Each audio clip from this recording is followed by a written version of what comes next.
Welcome to Crescent City Crime, dear listeners. I'm Tracy. And I'm Brian. And welcome to everybody who has been listening to us. Everything helps, guys. Every listen, every review, every like, every comment, whatever it is, every follower on Instagram, all of you help us build this community. Every little bit helps, and it costs you absolutely nothing. That's right, just a little bit of your time, and we thank you for making time for us and for spending part of your week with us. Thank you very much for listening always. Yes.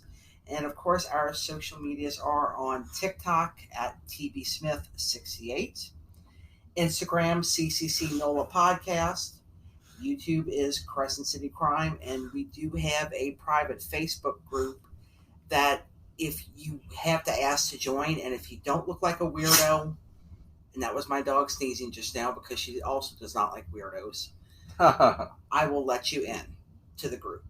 And I say this as a weirdo myself, so, if you're a weirdo that this weirdo does not like, you're not getting in. Yes, if you wear it out, Tracy, which is pretty hard, then you're pretty weird.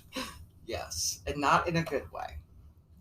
And of course, please, everybody, tell your friends about us and tell your enemies. Especially tell your enemies. We're always appreciative of any ratings and reviews that you would like to give us, any thumbs up anywhere on the internet, however you want to do it. And of course, make sure that you are subscribed to us on your preferred podcasting platform. And you can always subscribe to us on YouTube as well, where I put out teaser trailers. That's where our correspondent in the field, David Ford, has his home for his very own videos. And of course, episodes of the podcast are also released on YouTube, generally about a day or so after we broadcast on Thursdays. So that's all of our housekeeping for now. Oh, except, our final October episode will be dropped on Halloween. Hopefully I'm going to bring you a story that I really hope that you don't know about, because that's kind of my thing here. I try to talk about things that people generally don't know about. And that's going to be that. So that is our housekeeping. And Brian, are you ready to get into tonight's business, tonight's episode? Ready! So, all across America, and all across the world, really, there's a lot of places where humans have never set foot.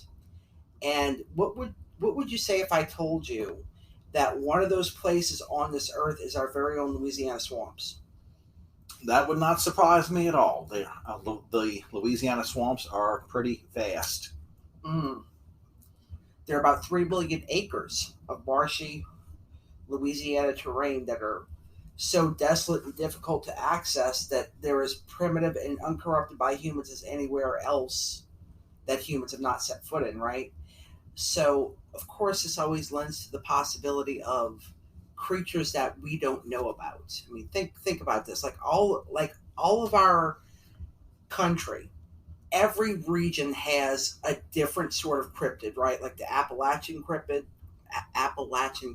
like the Wendigo, the Snallygaster, all that kind of thing. Many parts of this country have had Bigfoot sightings, including Louisiana, right? Yeah. But, a lot of the swamp tales, do you know where they come from? Where? France. France. We come from France.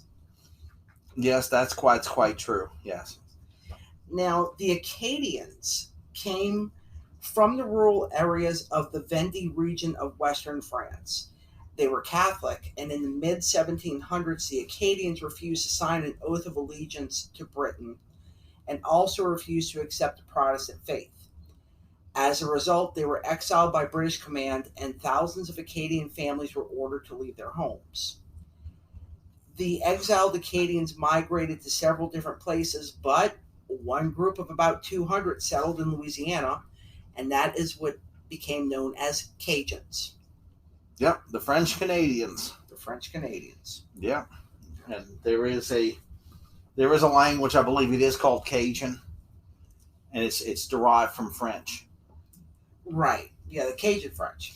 Yes, and there's that old saying amongst Cajuns that if you're not a Cajun and you're listening to a conversation between two Cajuns, you're not going to understand what they're saying. No, you probably won't.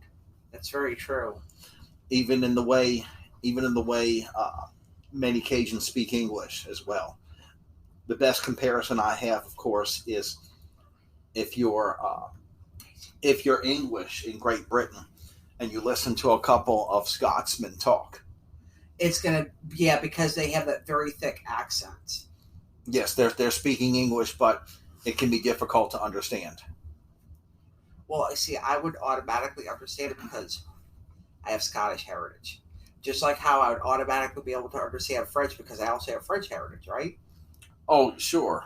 No, Sure. I'm kidding. I did not do so well in middle school French class, and I don't really speak any other languages very well. I can read a word in certain languages and deduce what it could be, but that's about as far as it goes. But anyway, that's enough of my poor grasp of other language talk. So now, generational Cajun tales of old depict a very specific form of light as a sinister force with the sole intention to lead you to your own demise. This light is called feu follet. It is a French phrase which translates to marsh fire. So, what do you think of that, Brian? Creepy lights in the swamps, potentially leading people to their doom. It sounds like the old siren's call. Oh, like from the Odyssey. Yeah, like from the Odyssey, or the proverbial, the so-called mermaids that sailors believe they saw, Right. who were supposed to lure you to your doom. Yes. Now the tale goes that on the darkest of nights, you can see these mysterious glowing orbs hovering on the Louisiana horizon. And those who have witnessed this phenomenon also have called them swamp fairies. The light is described as bright and flickering balls of light randomly dancing in the dark shadows of the bayou. They've supposedly been seen in different sizes, but the average size is said to be no larger than a candle flame. Now, some believe that the feu follet were spirits of passed on loved ones returning to say a final goodbye. And for those people, the lights are a sign of peace and good fortune. But in other cases, the lights were believed to be evil spirits who were intent upon laying a trap for unlucky travelers. The balls of light were thought to be distraction by the entity in hopes that someone would be drawn to the light and follow them deep into the swamp and eventually get lost or drown. And I will just say, if there's a lot of swampland out there. There's even, I'm not sure if Louisiana is one of these swamps, but there are certain parts of swamps that will essentially preserve a body because like there's not the creatures that would normally mess with the body or interfere with the body are just not there to do it. So they kind of become preserved in the swamp. Oh, yeah, I've heard of that. Yeah, I forgot. I think it's a specific type of bacteria that the area lacks or something like that. Maybe if one of you smart people know who's listening to this, you can leave us a comment. So a corpse decompresses more slowly. Decomposes more slowly. Yes, yeah, it does. Now, parents would urge their children to never follow the lights in the swamp and explain that it was a demon or a monster trying to lure them to their early death. Now, you can dismiss this phenomenon as methane gas, but stories of lights still endure today, and they even have existed outside of the swamp. One of the oldest cemeteries in Lake Charles, Louisiana, has had many sightings of glowing balls of light floating around the headstones, for example. Other reports say that people have encountered the lights along the interstate in between New Orleans and Baton Rouge, and some have said that the lights grow and and will charge at them in an aggressive manner. So like it's like the light will get bigger as it's coming towards you, like it's trying to fight you or something. Makes you wonder what the state of mind of the people who claim to have seen this was, though. Yes, I'm being Scully here. Yeah. Well, I am Mulder, and I believe that the truth is out there. Of course, the truth is out there. Can you find it? That's true. We might never actually know. But even though, maybe there is a perfectly logical explanation for these balls of light, but, people all across Louisiana continue to tell this story. So makes me feel like there might be something more there. Or it could be methane gases. It could be methane gases in the swamp. But what about the sightings outside of the swamp? Well, there's areas of Louisiana that used to be a swamp, okay? Right. But no longer a swamp, and there are times where you can still smell methane gas for one reason or another. Oh, okay. So in other words, the methane might still be trapped and leak out on occasion, or enough gas will leak out to create these orbs? Possibly. I think so. But of course, it's still a mystery, and it could still be something that we don't know something about. Mystical that we don't know about for all we know. Yes. We can't. No one's been able to prove what it is. That's very true. So, it's not really up to us to just arbitrarily state what this is. Or isn't. Only to talk about what it could be. Yes, and as Gollum would say, don't follow the lights. Oh, yeah, of course, that is what that, reminds us of. Very much so, yeah. Two Towers, right? Yeah, Two Towers. It was specifically right before the scene. I think like Samwise is like, oh, I smell a nasty bog nearby, and bog is also a swamp. So there was the Swamp of the Dead from the great battle long ago, but that's enough about this for now. We are going to take a quick break, and when we come back, I am going to tell another story that perhaps Mr. Brian won't be able to poke holes in as easily. Poke. And we are back. Now, everybody has heard of a werewolf, right? But Louisiana has its very own version of the werewolf called the Rougarou.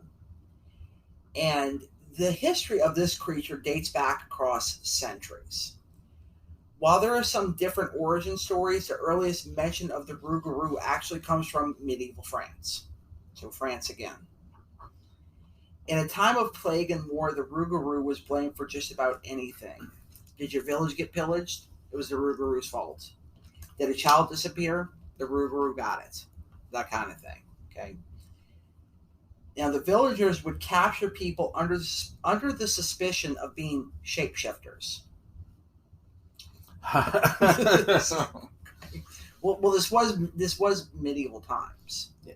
Well, I think there's definitely a way to prove that someone's not a shapeshifter, and I guess you'd have to imprison them and keep them under watch, and over a period of time when they're in that cell and they never shapeshift, then they can't be a shapeshifter, right? That's right. Yeah. So the court would ask the public if they believed the accused to be a shapeshifter. Okay. And usually the public agreed, and the accused shapeshifter would be put to death. Now, the French Catholics claimed that you would turn into a Rougarou if you did not follow the rules of Lent for 7 consecutive years. 7 consecutive years? Yeah, so I guess if you don't follow the rules of Lent for 6 years, but you do it for that 7th year, it's okay. Yeah, I guess perhaps the 7 years is derived from what is it, the seven deadly sins, right? Probably so. Okay, Probably, yeah. yeah. Okay. Just like the Catholic Church, there's seven sacraments, That's true too. Yes. and but not everyone fulfills all the sacraments. And actually, not to get in a big discussion that no Catholic can fulfill all seven sacraments. Mm. Only some of them. Like for example, like the sacrament of holy orders. Okay, uh, you can't have children and be married and fulfill the sacrament of holy orders. Right. For Right. example, Okay. so that's why, just like if you get married, you have children, you can't fulfill the sacrament of holy orders. Becoming Yeah. part of the clergy. You see, so no one fulfills the seven sacraments. Right. Now, okay. So another part of the myth of the Rougarou is that it is born from lightning when it crashes across the sky. And another telling of the story says that the Rougarou is a person under a 101-day curse from a witch or voodoo priestess. And people say that during the darkest of nights, the creatures who inhabit the Louisiana swamp grow quiet, and the eerie howls echo through the swamp as the Rougarou searches for its prey. Now, that's probably really creepy when you think about it. If you're sitting out there in a swamp, you hear all this, insects, and you hear the night animals shifting around, and it just suddenly goes quiet. I don't think I'd like that very much. It suddenly goes quiet because other creatures sense this mysterious and very dangerous and deadly creature coming. You don't, because you don't possess the same senses and instincts as these uh, other swamp creatures or forest creatures. And before Right. you know it, this werewolf that has the dexterity of a cheetah probably is on you and clawing you to death, biting you. Yeah, and now I don't know about everybody else, Right. but I always kind of envision that werewolves could, because they're supposed to be shapeshifted from humans, that they could actually walk on their hind legs comfortably, much like a human would. They could be bipedal or, God, is it quadruped? Yeah. You can be bipedal or quadrupedal if you're a werewolf. That's what I think. Makes sense. Yeah. Now, the final piece of folklore that we're going to talk about tonight is the Honey Island Swamp Monster. And Honey Island Swamp is on the North Shore. It's a very large. It's a state park, right, Brian? Honey Island Park. It's like a Yes, federal, it is. It's a federal park, wildlife management area. and it's vast. Yeah, yes, it is. There's areas you can legally hunt and fish in that wildlife management area.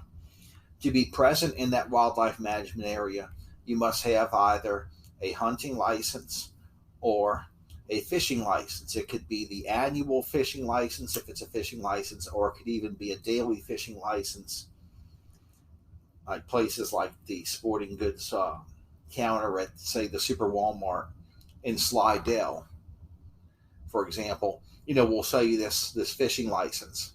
Right. Because if a wildlife management agent, Catches a wildlife and fisheries agent, asks you for one of these licenses and you can't produce it, yes, you could be given a summons and fined. Right. And there's also a very nice outdoor shooting range in the wildlife management area that's managed by volunteers. It's in a nice L shape that starts with a pistol range and a 22 caliber range of steel targets that spin when you hit them. 22 caliber only. Right. And a shotgun range where you can even use. You can shoot at clay targets. You shoot it in the air, and there's a rifle range. And it's advised. The funny thing is, even if you pay the daily range fee there, wildlife and fisheries can enter the shooting range and ask everyone for hunting permit or fishing permit. Yes. So Whereas, so the moral of the story is always have your permits. yeah, always have a hunting or fishing permit if you're going to be in a federal wildlife management area. That is a fact. That's one good way to stay out of trouble if you're going to a wildlife management area. Yes. Now, do you know who does not care about permits? The Honey Island swamp monster. That is correct. Yes. Just if you see the Honey Island swamp monster, don't pull out your permit. It's probably best to run away. Yes. Now, the Honey Island swamp monster it is said that the monster has a piercing and unforgettable cry, and it can rip out the throats of large creatures such as wild boars, and has reportedly torn down elevated hunting camps from their pilings. Wow. I don't think the Honey Island swamp monster likes hunters. Probably not. No. And this monster is a powerful legend that it has been the subject of numerous sightings and stories. I mean, if you talk to anybody in that area of Louisiana, they're probably, especially people who are from that area, not people who've moved there, people who are from there, probably have generational tales of the Honey Island swamp monster. Yes, most definitely. I believe most Cajuns who live in Cajun country do believe in that legend. Now, the roots of this legend goes back to the early 20th century, and the story goes that a traveling circus train crashed near the swamp. The chimpanzees escaped and adapted to life in the swamp, and the descendants of those chimps turned into something else entirely. Now, whether or not that part is true or whether or not it's more like a Bigfoot creature, we don't really know. But of course, what are exactly the origins of Bigfoot? We don't really know that either. However, in 1963, two FAA air traffic control men who are also outdoor enthusiasts went on a camping trip to Honey Island. And Honey Island is a 70,000 acre marsh. It's huge. It's a lot of space. Yes, it is. You can easily get lost there if you go off the beaten path. Yes. Yeah. The two men's names were Harlan Ford and Billy D. Mills. They noticed a potential campsite while flying over a remote area of the swamp outside of Slidell, Louisiana. It was prime hunting territory that not many people at the time had traveled to. Harlan Ford's granddaughter, Dana Holyfield, considers herself a swamp monster advocate. Which is a very interesting title to claim for yourself. I love it. Yes. I love it, though. Yes.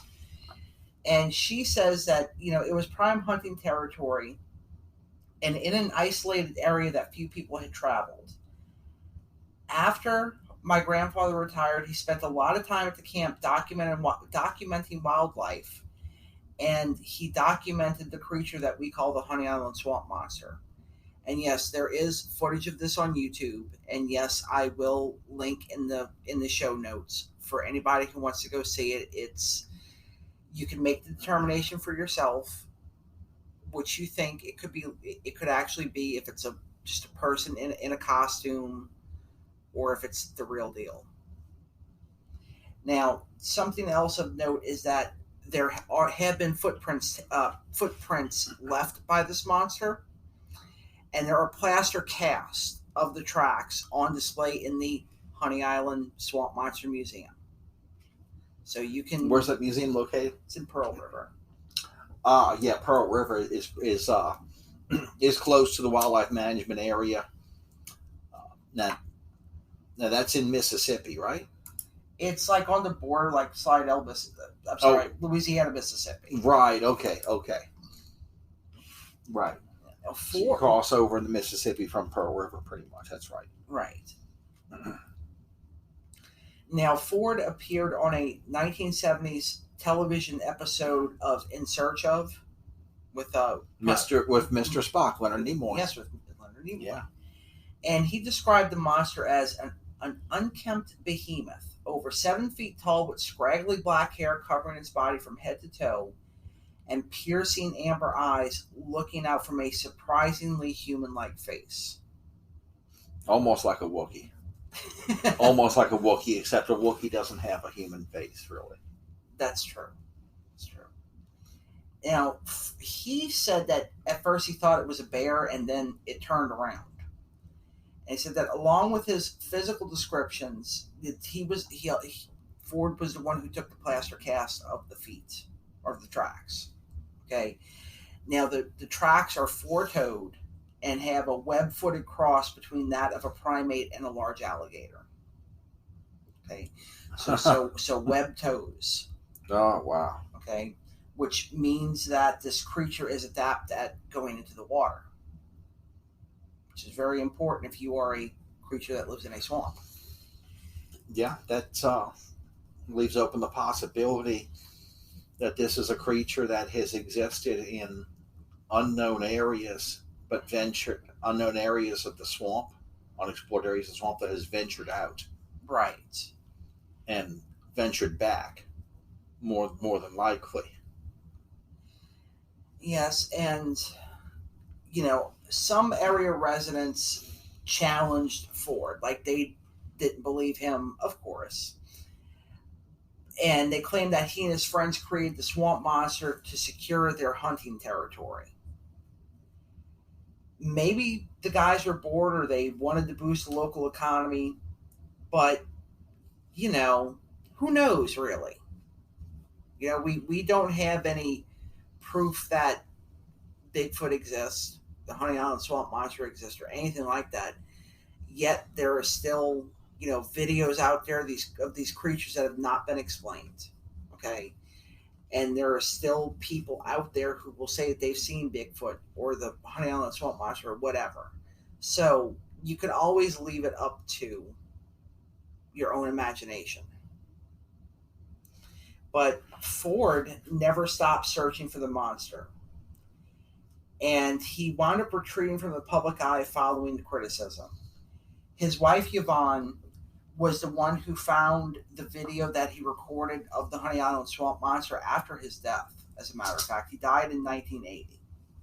So if he had this footage, he never showed it to anybody. That's very interesting. Now, one of the thoughts I have as a reason why there's not a ton of footage of these creatures, not only that they are rare creatures, if they do exist, but also I think some people might not want to admit this. Okay. But when you see something like this, you might be so shocked that you don't think about pulling your phone out? No, you don't think about that. Right. Or say way back when you didn't even bring a camera with you. Right. Or maybe you did, but then you don't think about picking up this camera. You're thinking about making your departure because you're in shock at seeing this this thing that, of course, is not going to look like anything you saw in a movie. Why? Because it is real. Yeah. It's not fake. So there is... You may feel terrorized. You may, and there's also the very real possibility that these creatures know how to live in this environment and you do not. Okay? So their sense of smell and their awareness of their surroundings is probably great enough to where they do generally a pretty good job of avoiding people. There's no doubt about that. That's one of the things that makes their sightings rare. If they're out there, which it's quite possible they are out there, because there's always going to be undiscovered species of creatures. That's very true. Like we always talk about how these creatures go extinct, but we don't think about the creatures that have not yet been discovered or what's possibly being made, like right now. There's new species that are going to be created. Yeah, and they're going to be living in places where we haven't been, and quite frankly, don't really want to go to. No, I'm not going out to Honey Island to go find the swamp monster. Oh no.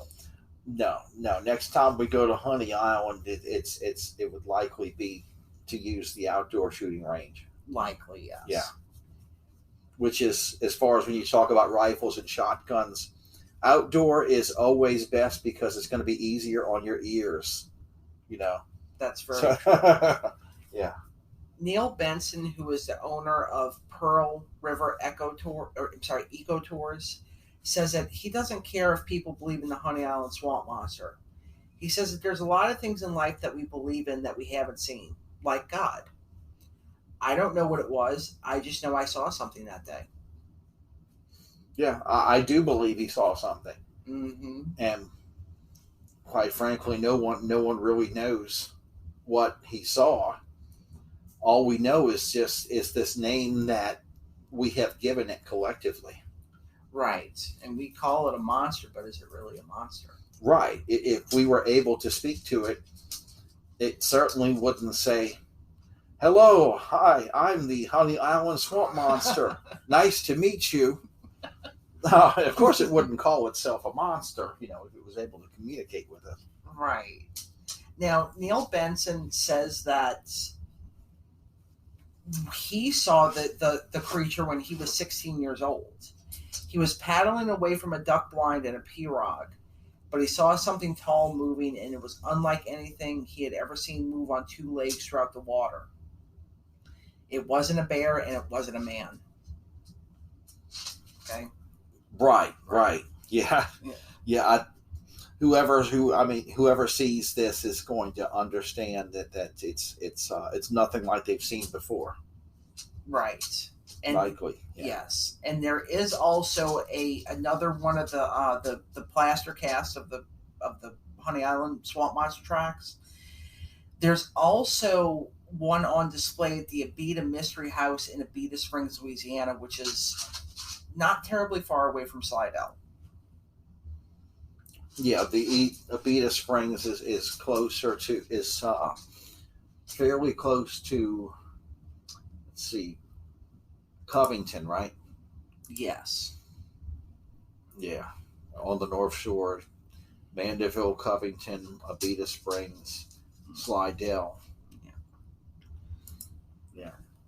Museum owner John Preble likens the swamp monster to the ivory-billed woodpecker, a species that hasn't been formally observed or documented for years and is considered by experts to be extinct. People tell me they've seen the swamp monster and that they've seen the ivory-billed woodpecker. The swamp is huge and there are places where things can hide. And Dana is the real deal. When you meet her and hear her story, you believe it. Dana Holyfield has spent most of her life searching for the same creature as her grandfather. She has written books and produced documentaries detailing encounters across the Honey Island swamp. She says that I do this work because I believe my grandfather's story. It matters whether or not it's real, because if it weren't real, a lot of people living around here would be crazy and would have seen things that are not there, she said. Which, it's a fair point. It's valid. It is, yes. Mm-hmm. So, Brian, do you have any final thoughts before we wrap up our episode tonight? Well, I don't know if we have time for it, but for what? I tried my own hand at ghost hunting when I was a little kid. Well, I think we all did, and actually, I would like to talk about that more in our next episode because it's going to kind of be the theme. Yeah, I'll talk about it then when I talk about seeing something that I thought was a ghost but really wasn't. I'll get into the explanation of that in the next episode. Yes, because actually I will also have a story about that to share, which is, in the end, it is pretty humorous. My story is anyway. But I think it would make a great bookend to next week's episode when we're going to delve into the history of one of the most haunted places in the entire state of Louisiana. And it's probably not the place that you think. Just going to put that out there. Okay. And my final thought is, not only is the truth out there, but so is the unknown. Yes. So keep an open mind, because there is plenty. There's plenty of stuff, even in your own community, all across the world, that is unknown. Very much so. So, everybody, until next time, be safe, be kind, and don't feed the rougarou.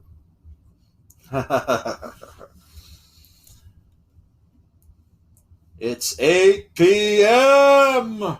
And do you know where your werewolf is? All right, everybody. We will talk to you again next week on Halloween. Good night. Good night.